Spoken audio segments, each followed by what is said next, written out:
அல்லேலூயா. கர்த்தருக்கு ஸ்தோத்திரம் உண்டாவதாக. 15வது அதிகாரத்தை நாம் இன்றைக்கு வாசித்திருக்கிறோம். அல்லேலூயா. வாசிங்க. இதுல 2வது வசனத்தை வாசிக்கலாம். 2வது வசனத்தை வாசிங்க. எண்ணில் கனி கொடாதிருக்கிற கொடி எதுவோ, எண்ணில் கனி கொடாதிருக்கிற கொடி எதுவோ அதை அவர் அறுத்து போடுகிறார். அதை அறுத்து போடுகிறார். கனி கொடுக்கிற கொடி எதுவோ ஆ. அது அதிக கனிகளை கொடுக்கும்படி அதை சுத்தம் பண்ணுகிறார். அப்ப 2 வேலையை ஆண்டவர் செய்கிறார். அல்லேலூயா.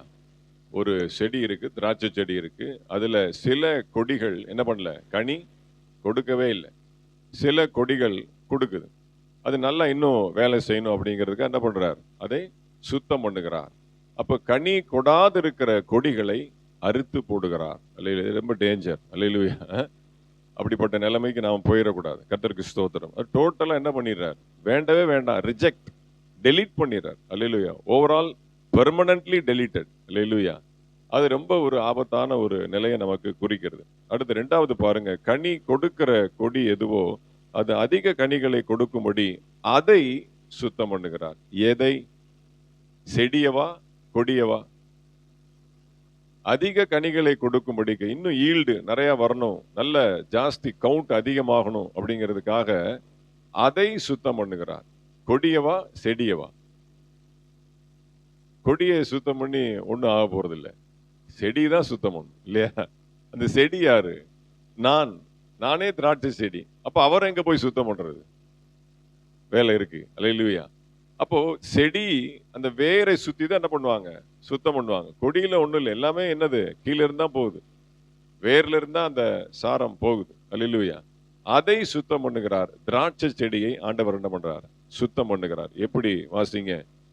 லூக்கா சுவிசேஷம் 13வது அதிகாரம் 8வது வசனம். லூக்கா சுவிசேஷம் 13வது அதிகாரம் 8வது வசனத்தை வாசிக்கலாம். அதற்கு அவன், ஐயா, இது இந்த வருஷமும் இருக்கட்டும், நான் இதை சுற்றிலும் கொத்தி எரு போடுவேன். அப்ப அதை சுற்றிலும் கொத்தி எரு போடுவேன். அப்ப எங்க, அது அத்திமரத்தை தான் குறிக்குது. இருந்தாலும் ஒரு மரம் கனி கொடுக்கணும் அப்படின்னா கிளைகள்ல ஒண்ணுமே இல்லை, கொடிகள்ல ஒண்ணுமே இல்லை. ஆனா அந்த ஒரு சில கொடிகள் டோட்டலா கனி கொடுக்கல அப்படின்னா வேருக்கும் அந்த கொடிக்கும் தொடர்பே இல்லை. அது டோட்டலா அது தனியா பட்டு போச்சு. இனி அது வேர்ல இருந்து எந்த சாரம் புறப்பட்டு அந்த கொடிக்கு போனாலும் அது பிரயோஜனம் இல்லை. அதனால அது என்ன பண்ணிடுறார், டோட்டலா அதை வெட்டிடுறார். அல்லேலூயா. அப்ப சில கொடிகள் அதிக கனிகளை கொடுக்கும்படிக்கு அதை சுத்தம் பண்ணுகிறார். எப்படி?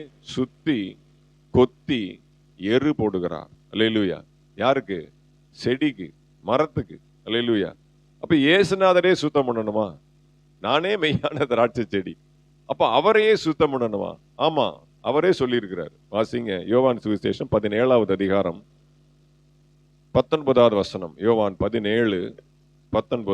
அவர்களும் சத்தியத்தினாலே பரிசுத்தமாக்கப்பட்டவர்களாய் ஆகும்படி அவர்களுக்காக நான் என்னைத்தானே பரிசுத்தமாக்குகிறேன். அவர் ஞானஸ்நானம் எடுக்க வேண்டிய அவசியமே இல்லை. அவர் பரிசுத்தமாக வேண்டிய அவசியமே இல்லை. அவர் பரிசுத்தர். அல்லேலூயா. சேனைகளின் கர்த்தர் பரிசுத்தர், பரிசுத்தர், பரிசுத்தர். ஆனா ஆண்டவர் இங்க சொல்றாரு, அவர்களுக்காக நான் என்னைத்தானே பரிசுத்தமாக்குகிறேன். அல்லேலூயா. அப்ப எப்படி பிதாவாகிய தேவன் இயேசுவை பரிசுத்தம் பண்ணுகிறார் பார்க்கலாமா? வாசிங்க. அப்போஸ்தலர் நடபடிகள் 2வது அதிகாரம் 23வது வசனம். அப்போஸ்தலர் 2:23. அப்படி இருந்தும் தேவன் நிர்ணயித்திருந்த ஆலோசனைப்படியேயும் அவருடைய அறிவிப்பின்படியேயும் ஒப்பு கொடுக்கப்பட்ட அந்த இயேசுவை நீங்கள் பிடித்து அக்கிரமக்காரருடைய கைகளினாலே சிலுவையில் ஆணியடித்து கொலை செய்தீர்கள். அப்ப தோட்டக்காரன் சொல்லுகிறான், இந்த ஒரு வருடம் மாத்திரம் இது இருக்கட்டும், இதை சுத்தி நான் கொத்தி எரு போடுவேன். இது தோட்டக்காரனுடைய ஆலோசனை. அந்த அத்திமரமானது கனி கொடுப்பதற்கு தோட்டக்காரனுடைய ஆலோசனை, அவனுடைய அறிவிப்பு, முன் அறிவிப்பு. அதைத்தான் இங்க சொல்லப்பட்டிருக்கு. அப்படி இருந்தும் தேவன் நிர்ணயித்திருந்த ஆலோசனையின்படி, அவருடைய முன் அறிவிப்பின்படியும் முன் அறிவிப்பின்படியும் ஒப்பு கொடுக்கப்பட்ட இந்த இயேசுவை நீங்கள் பிடித்து அக்கிரமக்காரருடைய கைகளிலே நீங்க என்ன பண்ணீங்க, சிலுவையிலே ஆணி அடித்து கொலை செய்தீர்கள். அப்ப இயேசுவை சுத்தம் பண்ணுகிற இடம் எது? சிலுவை. அல்லேலூயா. யாருக்காக? உங்களுக்காக, எனக்காக. நாம் பரிசுத்தமா இருக்க வேண்டும் என்பதற்காக அவரை என்ன பண்ணார்? சிலுவையில கொத்தி சுத்தி எரு போட்டார். அல்லேலூயா. வாசிங்க ஏசாயா புஸ்தகம் 53வது அதிகாரம் 10வது வசனம். ஏசாயா 53:10. கர்த்தரோ அவரை நொறுக்க சித்தமாகி கர்த்தரோ அவரை நொறுக்க சித்தமாகி அவரை பாடுகளுக்கு உட்படுத்தினார். அவரை பாடுகளுக்கு உட்படுத்தினார். அவருடைய ஆன்மா ஆ, தன்னை குற்ற நிவாரண பலியாக ஒப்பு கொடுக்கும் போது ஆ, அவர் தமது சத்திய சந்ததியை கண்டு ஆ. நீடித்த நாளாய் இருப்பார். கர்த்தருக்கு சித்தமானது அவர் கையினால் வாய்க்கும். கர்த்தரோ அவரை நொறுக்க சித்தமானார். அவரை நொறுக்கணும், அவரை பாடுகளுக்கு உட்படுத்தணும், அவரை சிதைக்கணும், அவரை என்ன பண்ணணும்? கொடுமைப்படுத்தணும். அக்கிரமக்காரருடைய கைகளினாலே அவரை சிலுவையில கொலை செய்தீர்கள். இயேசுநாதர் மரிக்கல, கொலை செய்யப்பட்டார். அல்லேலூயா. அவர் சாகல, அவர் கொலை செய்யப்பட்டார். அகால மரணம் அப்படிங்கிறாங்கல்ல, அந்த மாதிரி அவர் சாக வேண்டிய வயசே இல்லை. அக்கிரமக்காரருடைய கைகளினாலே அவரை கொலை செய்தீர்கள். கர்த்தரோ அவரை நொறுக்க சித்தமானார். சுத்தி கொத்தி எருபோடும்படியாக அவர்களுக்காக நான் என்னை பரிசுத்தமாக்கினேன். அவர்களும் பரிசுத்தமாகும்படியாக, சத்தியத்தினாலே பரிசுத்தமாகும்படியாக அவர்களுக்காக என்னை நானே பரிசுத்தமாக்குகிறேன். எப்படி? வாசிங்க. சரி, இப்ப நான் ஒரு கேள்வி கேட்கிறேன். இயேசுநாதரை கொத்துவதற்கு, அவரை சிலுவையில பாடுகளுக்கு உட்படுத்தப்படுவதற்கு பயன்படுத்தப்பட்ட ஆயுதங்கள் என்ன? கொத்தி எரு பொண்ணு என்ன வேணும்? மம்பட்டி வேணும், கடப்பாறை வேணும், இல்லையா? அந்த அருவா வேணும். இந்த சைடெல்லாம் கிளீன் பண்ணணும். இதுக்கெல்லாம் நமக்கு டூல்ஸ் இல்லை. இதெல்லாம் நம்மளே செஞ்சிடலாம், இருந்தாலும் கஷ்டம்தான். அல்லேலூயா. அப்ப அவரை சுத்தி கொத்தி எரு போடுவதற்கு என்ன ஆயுதங்கள் இருந்தா அதை செய்யலாம்? கொஞ்சம் கஷ்டமான கேள்விதான். வாசிங்க 2 கொரிந்தியர் புஸ்தகம் 5வது அதிகாரம் 21வது வசனம். 2 கொரிந்தியர் 5:21. நாம் அவருக்குள் தேவனுடைய நீதியாகும்படிக்கு அவருக்குள் தேவனுடைய நீதியாகும்படிக்கு பாவமறியாத அவரை நமக்காக பாவமாக்கினார். பாவமறியாத அவரை நமக்காக பாவமாக்கினார். நீதியின் கனிகளை நாம் கொடுக்கும்படிக்கு. நாம் அப்படிதான் சொல்லப்பட்டிருக்கு. நாம் அவருக்குள்ளே தேவனுடைய நீதி ஆகும்படிக்கு. அப்ப நீதியின் கனிகளை நாம் கொடுக்கும்படிக்கு பாவம் அறியாத அவரை பாவமாக்கினார். அப்ப என்ன அர்த்தம்? நம்மகிட்ட பாவம் இருக்கு, அவர்கிட்ட நீதி இருக்கு. Exchange offer. அல்லேலூயா.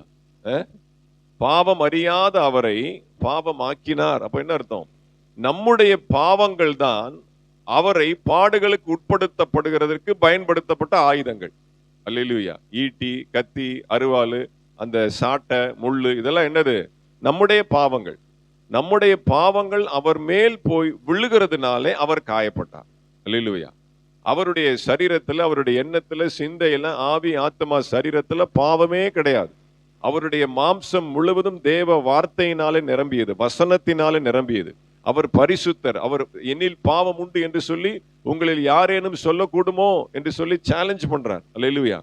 அப்ப அவரை ஆண்டவர் காயப்படுத்தினார். அப்படின்னா எப்படி காயப்படுத்த முடியும்? அப்படின்னா அதற்கு பயன்படுத்தப்பட்ட ஆயுதங்கள் என்ன அப்படின்னா நம்முடைய பாவங்கள் தான் அந்த ஆயுதங்கள். பாவம் அறியாத அவரை பாவமாக்கினார். அல்லேலூயா. அவர் பாவி அல்ல, அவர் பரிசுத்தர். அல்லேலூயா. அப்ப பாவம் அறியாத அவர், காயப்படாத அவருடைய உடம்புல அல்லேலூயா காயப்பட்டிருக்கு அப்படின்னா அதுக்கு காரணம் என்ன அப்படின்னா நம்முடைய பாவங்கள். அப்ப நாம் தேவனுடைய நீதி ஆகும்படிக்கு, நாம் தேவனுடைய கரத்தினாலே ஆசீர்வதிக்கப்படும்படிக்கு, நாம் நீதிக்குரிய கனிகளை, ஆவிக்குரிய கனிகளை கொடுக்கும்படிக்கு அவர் நமக்காக பாவமானார். அல்லேலூயா. நம்முடைய பாவங்கள் தான் அவருடைய சரீரம் காயப்படுவதற்கு பயன்படுத்தப்பட்ட ஆயுதங்கள். அல்லேலூயா. அதை நீங்க மறந்து போகக்கூடாது. அல்லேலூயா. அடுத்து இன்னொரு காரியத்தை நம்ம தியானிக்க போகிறோம். 2வது வசனத்தை மறுபடியும் வாசிங்க. யோவான் 15:2.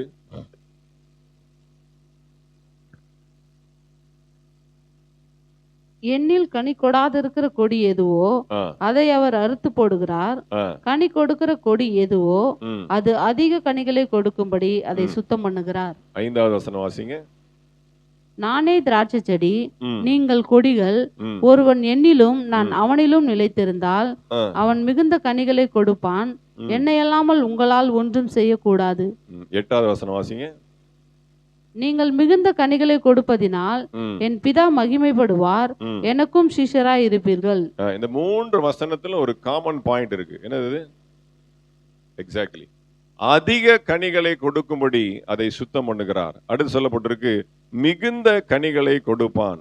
அடுத்து 8வது வசனத்தை சொல்லப்பட்டிருக்கு மிகுந்த கனிகளை கொடுப்பதினால் என் பிதா மகிமைப்படுகிறார். அப்போ ஆண்டவர் நீங்களும் நானும் ஒரு ஆர்டினரி பர்சனா இருக்கணும்னு விரும்பல. He wants to be an extraordinary person. Hallelujah. சாதாரணமாக ஆவரேஜா இருக்கணும்னு விரும்பல. He wants 10%. Hallelujah. நீ 40 மார்க்ல பாஸ் ஆகணும்னு ஆண்டவர் விரும்பல. He wants to be in air. Hallelujah. All India ரேங்கிங்ல பாஸ் பண்ணணும்னு ஆண்டவர் விரும்புகிறார். மிகுந்த கனிகளை கொடுக்கும்படியாக, அதிக கனிகளை கொடுக்கும்படியாக. Hallelujah. உலகத்தாரை போல சாதாரணமாக சர்வ சாதாரணமாக இல்ல. ஆண்டவர் உயர்ந்த இடத்துல, உயர்ந்த வெளிச்சத்துல, அடைக்கல பட்டணத்துல, மேலான ஸ்தானத்துல, உன்னதங்களில, உயர் ஸ்தலங்களில உன்னை வைக்கும்படியாக ஆண்டவர் விரும்புகிறார். அல்லேலூயா. சாதாரணமா அவரு நம்மளை ஆசீர்வதிக்க விரும்பல. அல்லேலூயா. அவர் என்ன எதிர்பார்க்கிறார்? அல்லேலூயா. அதிக கனிகளை, நீங்கள் மிகுந்த கனிகளை கொடுப்பதனால் என் பிதா மகிமைப்படுவார். அப்போ ஒரு ஆர்டினரி பர்சனா இருக்க ஆண்டவர் விரும்பல. ஏதோ வந்தோம் போனோம், நம்மளும் ஆசீர்வதிக்கப்பட்டோம் இல்ல. நம்மகிட்ட ஒவ்வொரு ஆவிக்குரிய தேவனுடைய பிள்ளைட்டு ஸ்பெஷல் ஒரு வரம் இருக்கு, ஒரு ஸ்பெஷல் கிருபை இருக்கு. அதை ஆண்டவர் மகிமைப்படுத்த விரும்புகிறார், மிகுந்த கனிகளை கொடுக்கும்படி. அல்லேலூயா. இப்ப நீங்க சாதாரணமா பெர்ஃபார்ம் பண்றதுக்கு அவருக்கு இஷ்டம் இல்லை. உங்கள்ட்ட விசேஷித்த, நான் விசேஷித்தவன் பாடுறோம் இல்லையா? நான் எதினால் விசேஷித்தவன் தேவா, நான் எதினால் விசேஷித்த. Every individual is a very special to Jesus. Hallelujah. உன்னை ஆண்டவர் மகிமைப்படுத்த விரும்புகிறார். மிகுந்த கனிகளை கொடுத்து நீ மகிமைப்பட வேண்டும். அல்லேலூயா. இது எப்படி நாம செய்ய முடியும்? வாசிக்க 2 ராஜாக்கள் புஸ்தகம் 23வது அதிகாரம் 25வது வசனம். 2 ராஜாக்கள் 23, 25. கர்த்தரிடத்தில் தன் முழு இருதயத்தோடும் தன் முழு ஆத்துமாவோடும் தன் முழு பலத்தோடும் மோசேயின் நியாயப்பிரமாணத்தின்படி ஏற்றபடியெல்லாம் செய்ய மனதை சாய்த்தான். அவனை போலொத்த ராஜா அவனுக்கு முன் இருந்ததும் இல்லை, அவனை போலொத்த ராஜா அவனுக்கு முன் இருந்ததும் இல்லை, அவனுக்கு பின் எழும்பினதும் இல்லை, அவனுக்கு பின் எழும்பினதும் இல்லை. ஆண்டவர் உங்களை ரெக்கார்ட் பிரேக் பண்ண சொல்றார். அல்லேலூயா. You need to set a new record. அதை யாருமே பிரேக் பண்ண முடியாத அளவுக்கு, அல்லேலூயா, ஒரு உயர்ந்த ஸ்தானத்தை நீங்கள் அடைய வேண்டும் என்று சொல்லி ஆண்டவர் எதிர்பார்க்கிறார். செய்வீங்களா? அல்லேலூயா. எங்க நாங்க எந்திரிச்சு நிக்கவே முடியல, உட்காரவே முடியல. நாங்க என்ன பண்றது? அல்லேலூயா. அவனை போல் ஒத்த ராஜா அவனுக்கு முன் இருந்ததும் இல்லை, அவனுக்கு பின் இருந்ததும் இல்லை. அது எப்படி அவன் செட் பண்ணா? அந்த நியூ ரெக்கார்டை எப்படி செட் பண்ணா? அங்கே இருக்கு ஆன்சர். அவன் என்ன பண்ணா? தன் முழு இருதயத்தோடும் தன் முழு ஆத்மாவோடும் தன் முழு பலத்தோடும் மோசேயின் நியாயப்பிரமாணத்திற்கு ஏற்றபடியெல்லாம் செய்ய தன் மனதை சாய்த்தான். அது செஞ்சீங்க அப்படின்னா நீங்க ரெக்கார்ட் பிரேக் பண்ணலாம். அல்லேலூயா. கின்னஸ் ரெக்கார்ட்லாம் தூக்கி தள்ளுங்க, அதெல்லாம் ஒண்ணுமே இல்லை. இப்பெல்லாம் தடிக்கி விழுந்தா கின்னஸ் ரெக்கார்ட் கொடுக்குறாங்க. Unity set new land benchmark. உனக்கென்று ஒரு அடையாளம், உனக்கென்று ஒரு ஸ்டாண்டர்ட். அல்லேலூயா. உன்னை பார்த்து பார், அவனை பார் எப்படி இருக்கிறான். அந்த மாதிரி நீ ஒரு ஸ்கேலா இருக்க விரும்பணும். ஆமென். அல்லேலூயா. அடி ஸ்கேல்ல உன்னை பார்த்து ஒரு மாடல், ஒரு ஸ்டாண்டர்ட். அல்லேலூயா. ஒரு ரெக்கார்ட் பிரேக் பண்ணணும். சிஎம்ஏ 386 வாங்கியிருக்கான் 400க்கு. அல்லேலூயா. பிரைஸ் எல்லாம். அப்ப அப்படிப்பட்ட ஒரு மிகுந்த கனிகளை கொடுக்கக்கூடிய எக்ஸ்ட்ராடினரி பெர்ஃபார்மன்ஸ், படிப்புல இல்ல, எல்லா விஷயத்திலும், ஒழுக்கத்துல, சகல விஷயத்திலும் ஆண்டவர் எதிர்பார்க்கிறார். கர்த்தருக்கு ஸ்தோத்திரம் உண்டாவதாக. அதுக்கு முழு மனதாய் நம்ம என்ன பண்ணோம்? ஆண்டவரை தேட வேண்டும். அல்ல வாசிங்க எபிரேயர் புஸ்தகம் 3வது அதிகாரம் 2வது வசனம். எபிரேயர் 3:2. மோசே தேவனுடைய வீட்டில் எங்கும் உண்மையுள்ளவனாய் இருந்தது போல இவரும் தம்மை ஏற்படுத்தினவருக்கு உண்மையுள்ளவராய் இருக்கிறார். அப்ப மோசே தேவனுடைய வீடு எங்கிலும் உண்மையுள்ளவனாய் இருந்தார். அல்லேலூயா. அப்ப நீங்க ஒரு ரெக்கார்ட் பிரேக் பண்ணணும், மிகுந்த கனிகளை கொடுக்கணும் அப்படின்னா தேவனுடைய வீட்டில் எங்கிலும், ஒரு போர்ஷன் மட்டும் இல்ல, அந்த 3 BHK இருக்குன்னா ஒரு ரூம்ல மட்டும் இல்ல, தேவனுடைய வீடு எங்கிலும் அவன் உண்மையுள்ளவனா இருந்தான். அப்ப என்ன அர்த்தம்? சபையினுடைய எல்லா ஒழுங்குகளிலும் நீங்க என்ன பண்ணணும்? கட்டுப்படணும். எல்லா ஜெபத்திலும், எல்லா வேத வாசிப்பு, ஆராதனை, உபவாச கூட்டம், அதிகாலை ஆராதனை, மற்ற எல்லா புரோகிராம்லையும், எல்லா ஊழியங்களிலும், தேவனுடைய சகல ஒழுக்கங்களிலும் நீங்க என்ன பண்ணணும்? உண்மையுள்ளவர்களா இருக்க வேண்டும். அந்த சர்டிபிகேட் நீங்க வாங்கிட்டீங்க, அவர்கிட்ட அந்த சர்டிபிகேட் வாங்குறது ரொம்ப கஷ்டம். அல்லேலூயா. அது மோசேக்கு ஆண்டவர் கொடுக்கிறார். அல்லேலூயா. அப்படிப்பட்ட சர்டிபிகேட் நாம வாங்கும் பொழுது மிகுந்த கனிகளை நாம் கொடுக்க முடியும். வாசிங்க வெளிப்படுத்தின விசேஷம் 2வது அதிகாரம் 19வது வசனம். வெளிப்படுத்தின விசேஷம் 2:19. உன் கிரியைகளையும் உன் அன்பையும் உன் ஊழியத்தையும் உன் விசுவாசத்தையும் உன் பொறுமையையும் நீ முன்பு செய்த கிரியைகளிலும் பின்பு செய்த கிரியைகள் அதிகமா இருக்கிறதையும் அறிந்திருக்கிறேன். இதுதான் முக்கியம். நேத்தை விட இன்னைக்கு ஜாஸ்தி இருக்கணும். அல்லேலூயா. அல்லேலூயா. உன் கிரியைகள், உன் அன்பு, உன் ஊழியம், உன் விசுவாசம், உன் பொறுமை, நீ முன்பு செய்த கிரியைகளிலும் பின்பு செய்த கிரியைகள் அதிகமா இருக்கிறதை நான் அறிந்திருக்கிறேன். அப்ப டே பை டே ஒரே நாள்ல கிடைச்சிடாது. முழு இருதயத்தோடும் உடனே செய்ய முடியாது, கஷ்டமா தான் இருக்கும். 40 நாள், இப்ப 21 நாள் ஆயிருக்கு. இப்ப டெய்லினா முடியுமா? இப்ப கொஞ்சம் கொஞ்சமா நம்ம பிராக்டிஸ் பண்ணணும். வருஷத்துல இந்த மாதிரி இடையிட நம்ம வைக்கணும். ஒரு 2 இடம் 3 இடம் வச்சாதான் அப்படியே நம்ம என்ன பண்ணணும்? தொடர்ந்து எல்லா பெரிய சபைகள், எல்லா சபைகளும் நடக்குது. அப்படிலாம் வந்த அப்புறம் வச்சுக்கலாம் இல்ல. நேற்று செய்ததை விட, போன வருஷத்தை விட, போன மாதத்தை விட அதிகமாய் அன்பு செலுத்துதல், அல்லேலூயா, அதிகமாய் ஆண்டவருக்குள்ளே கிரியை செய்தல், இதெல்லாம் ஆண்டவர் பார்த்து கொண்டே இருப்பார். அப்பதான் மிகுந்த கனிகளை, அதிக கனிகளை கொடுக்கும்படி. வாசிங்க 2 கொரிந்தியர் புஸ்தகம் 11வது அதிகாரம் 23வது வசனம். 2 கொரிந்தியர் 11:23. அவர்கள் கிறிஸ்துவின் ஊழியக்காரரா? நான் அதிகம் புத்தியினமாய் பேசுகிறேன். நான் அதிகமாய் பிரயாசப்பட்டவன், அதிகமாய் அடிபட்டவன், அதிகமாய் காவல்களில் வைக்கப்பட்டவன், அநேகந்தரம் மரண அவதியில் அகப்பட்டவன். இதெல்லாம் செஞ்சீங்கன்னா அதிக கனிகளை கொடுக்கலாம். கஷ்டமா இருக்கு. அல்லேலூயா. ராஜு சொல்லுவான், நான் கஷ்டப்பட்டு இருக்கிறேன். அல்லேலூயா. மரண அவதியில் அகப்பட்டவன், அல்லேலூயா, அதிகமாய் அடிபட்டவன், புத்தியினமாய் பேசுகிறேன், அதிகமாய் பிரயாசப்பட்டவன். மிகுந்த கனிகளை கொடுக்கறது சாதாரண விஷயம் இல்லை. ரொம்ப எஃபோர்ட் எடுக்கணும். தூங்கி தூங்கி விளைஞ்சாலும் ஒன்றும் பண்ண முடியாது. பேரு தான் 2 வாரம் லீவ், கொஞ்சம் கூட ரெஸ்ட் இல்லை. அல்லேலூயா. அதிகமான வேலை இந்த 2 வாரம் தான். அடுத்து இந்த இப்போ திருப்பி ஓடணும் மெட்ராஸ் யூனிவர்சிட்டி. நாளைக்கு பாஸ்டரோடைய பொண்ணு கல்யாணம். சொல்லிட்டேன், ஐயா நம்ம வீட்டு கல்யாணம், என்ன வேலை இருந்தாலும் சொல்லுங்க, நான் ரெடி, லீவ் போட்டிருக்கிறேன், கண்டிப்பா உங்களை கூப்பிடுன்னு இருக்கேன். என்ன வேலை கொடுக்க போறாரு தெரியல. அல்லேலூயா. பிரயாசப்பட, உழைக்க, பிறருக்கு ஓடி நன்மை செய்ய நாம் என்ன பண்ணணும்? முன் வர வேண்டும். அல்லேலூயா. அதிகமாய் நான் பிரயாசப்பட்டேன். மார்ல அடிச்சு சொல்றார், என்னை கர்த்தர் ஆசீர்வதிக்கலன்னா வேற யார் ஆசீர்வதிக்க போறார்? அவ்வளவு தைரியமா சொல்றார். செஞ்சதுனால நிக்கிறார். நான் அதிகமாய் பிரயாசப்பட்டவன், அதிகமாய் அடிபட்டவன், அதிகமாய் காவலில் வைக்கப்பட்டவன், அநேகந்தரம் மரண அவதியில் அகப்பட்டவன், யூதர்களால் 1 40 அடியாக 5 தரம் அடிபட்டேன், 3 தரம் மிலாறுகளால் அடிபட்டேன், 1 தரம் கல்லெறியுண்டேன், 3 தரம் கப்பர் சேதத்தில் இருந்தேன், கடலிலே 1 ராப்பகல் முழுவதும் போக்கினேன். பாருங்க, லிஸ்ட் போய்கிட்டே இருக்கு. அல்லேலூயா. நோட் பண்ணிருப்பாரு ஒரு முறை. அல்லேலூயா. எசேக்கியா சொல்றேன், ஆண்டவரே, நான் செய்த எவ்வளோ நான் நல்ல காரியங்கள்லாம் செஞ்சிருக்கிறேன், ஏன் ஆயுசு நீங்க குறுக்கிட்டீங்களே. அவனுக்கு அப்படியே சுபர்புறமாய் திரும்பி அழுது சொல்றான், எவ்வளவு நன்மைகளை நான் செய்திருக்கிறேன், கொஞ்சம் நீங்க என்னை என்ன பண்ணக்கூடாது, ரெக்கமெண்ட் பண்ணக்கூடாதா? 15 வருஷம் எக்ஸ்ட்ரா. ஓ, மிகுந்த ஆசீர்வாதம். உனக்கு டேட் இவ்வளவுதான், முடிஞ்சு போச்சு, நீ கேட்டதுனால இந்தா வச்சுக்கோ, எக்ஸ்ட்ரா 15 இயர்ஸ். மிகுந்த கனிகளை கொடுக்கும்படி அதிகமாய் பிரயாசப்படணும், அதிகமாய் உழைக்கணும், அன்பு பாராட்டணும். அல்லேலூயா. கிரியைகளிலே நாம் வளரணும், அடுத்து பிரயாசங்களிலே நாம் வளரணும், அடுத்து இன்னும் என்ன பண்ணணும்? இது கூட செஞ்சிருவீங்க. லூக்கா 21:3 வாசிங்க. லூக்கா 23:1 21:3 இந்த ஏழை விதவை மற்றெல்லாரை பார்க்கிலும் அதிகமாய் போட்டாள் என்று. அதிகமாய் காணிக்க கொடுக்கணும். அல்லேலூயா. வந்துட்டாரா பாயிண்ட்டுக்கு? ஆமென்.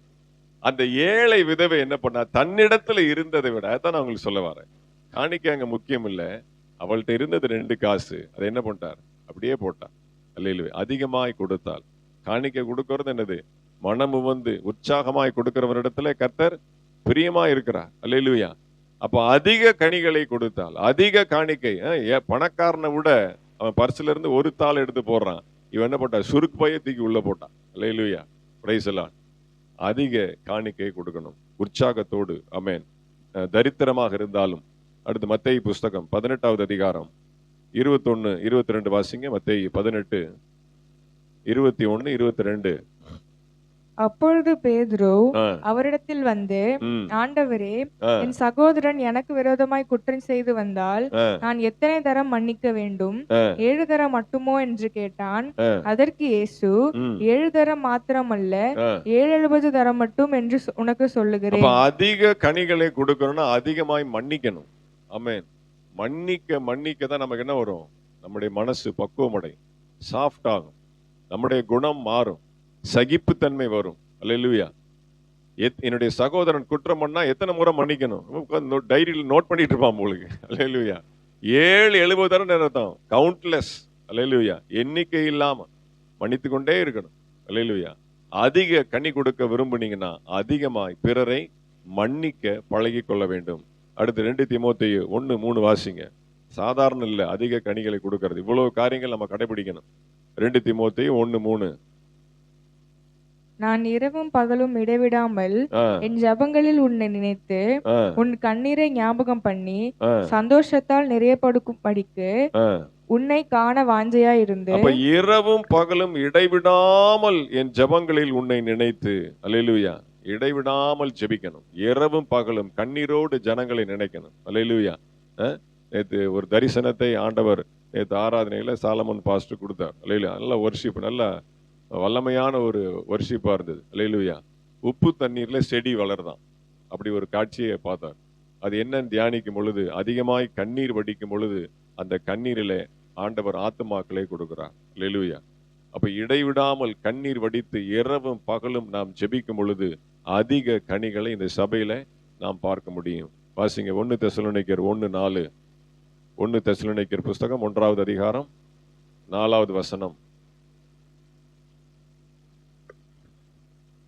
எங்கள் ஜெபங்களில் இடைவிடாமல் உங்களை குறித்து விண்ணப்பம் பண்ணி உங்கள் எல்லாருக்காகவும் எப்பொழுதும் தேவனை ஸ்தோத்தரிக்கிறோம். அப்ப இடைவிடாமல், இது மூணுமே உங்களுக்கு ஜெபத்தை குறித்து இருக்கு. அல்லேலூயா. இடைவிடாமல் ஜெபம் பண்ணணும். அடுத்து கொலோசியர் 4:12. கொலோசியர் 4:12. எப்பாப்பிராவும் உங்களுக்கு வாழ்த்துதல் சொல்லுகிறான். உங்களை சேர்ந்தவனும் கிறிஸ்துவின் ஊழியக்காரனுமாகிய இவன் நீங்கள் தேவனுக்கு சித்தமானவைகள் எல்லாவற்றிலும் தேறினவர்களாயும் பூரண நிச்சயம் உள்ளவர்களாயும் நிலைநிற்க வேண்டும் என்றும் தன் ஜெபங்களில் உங்களுக்காக எப்பொழுதும் போராடுகிறான். ஜெபங்களில் போராடுகிறான். ஜெபங்களில் கண்ணீர் வடிக்கணும். ஜெபங்களில் போராட வேண்டும். இரவும் பகலும் இடைவிடாமல் என்ன பண்ணும்? ஜெபங்களில நினைத்து கொள்ள வேண்டும் ஜனங்களை. இதெல்லாம் மிகுந்த கனிகளை கொடுப்பதற்குரிய ஃபார்முலா. அல்லேலூயா. என்ன பண்ணணும்? முழு மனதோடு ஆண்டவரை சேவிக்கணும். முழு பலத்தோடு, முழு ஆத்மாவோடும், முழு சிந்தையோடும். அடுத்து 2வது, தேவனுடைய வீட்டில் எங்கும் உண்மையுள்ளவர்களா இருக்க வேண்டும். அடுத்து என்ன சொல்லப்பட்டிருக்கும்? நேற்று செய்ததை விட இன்றைக்கு நான் அதிகமாய் செய்திருக்கிறேனா? நம்மை நாம என்ன பண்ணணும்? சரி பார்த்து கொள்ள வேண்டும். அடுத்து அதிகமாய் பிரயாசப்பட வேண்டும். அதிகமாய் உழைக்க வேண்டும். அடுத்து என்ன பண்றது? காணிக்கைகளை அதிகமாய் கொடுக்கணும். அடுத்து அதிகமாய் மன்னிக்க வேண்டும். ஆமென். அடுத்து அதிகமாய் ஜெபங்களிலே போராட வேண்டும். இதெல்லாம் நம்ம செஞ்சோம் அப்படின்னா மிகுந்த கனிகளை கொடுக்கலாம் அப்படின்னு ஆண்டவர் சொல்றார். பார்க்கலாம் அப்படின்னு நீங்க சொல்றீங்க. அல்லேலூயா. பார்ப்போம். இதெல்லாம் செஞ்சுட்டா என்ன பண்ணலாம்? ஆண்டவர் கனிகளை கொடுக்க உதவி செய்வார். முயற்சி செய்யுங்க. அதிகமாய் பிரயாசப்படுங்க. அதிகமாய் மன்னிங்க. ஆமென். திவ்ய சுபாவத்திற்கு பங்குள்ளவர்களாய் நாம் மாறும் பொழுது மிகுந்த கனிகளை நாம் கொடுக்க முடியும். ஆமென். ஆண்டவர் உங்களை ஒரு சாதாரண மனுஷனாக பார்க்க விரும்பவில்லை, எக்ஸ்ட்ராடினரி பர்சனாக பார்க்க விரும்புகிறார். எல்லாம் கண்களை மூடி நாம் ஜெபிக்கலாம். அன்பின்